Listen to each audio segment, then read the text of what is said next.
So I'm reading through the Trump administration's AI action plan that came out yesterday, and something about it felt kind of off. Like, they were obsessing over education. It felt like every other line was talking about AI education, upskilling programs, training initiatives, page after page about educating Americans for this new AI future. And I'm thinking to myself, well, that sounds just dandy. That sounds great. That sounds like exactly what we need, except didn't you just cut $350 billion from education through the big beautiful bill? Like, didn't schools lose basic funding and the Department of Education lost over half of its staff on July 4th earlier this month? Why write about how crucial education is right after you just defunded it? So I read through it again a little more carefully, did some research off to the side, and that's when I realized what was actually happening here. This is not about education at all. This is about replacing education with something else entirely. Don't get me wrong, I am all about upskilling. I feel like we absolutely need to be training people for this new technology yesterday. Last month, last year, we needed to be doing this. But there's a huge difference between public investment in education and corporate takeover of education. If this was actually about education, you'd be keeping public schools and universities strong and just modernizing them for AI. You'd be using tech companies as partners to help build tools for schools, but have independent institutions be the ones setting the standards and training the teachers. Instead, they're gutting education and then handing educational training over to private companies.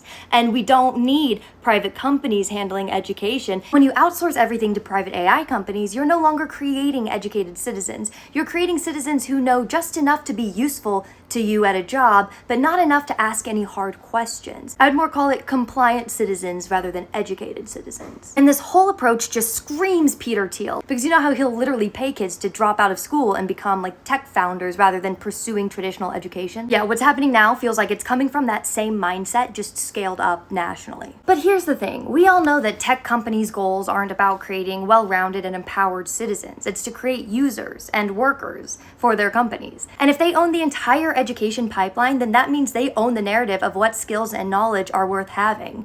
And that's kind of Peter Thiel's whole playbook, I guess. We can do this right. We can. There is an opportunity to do this right, and this is not that.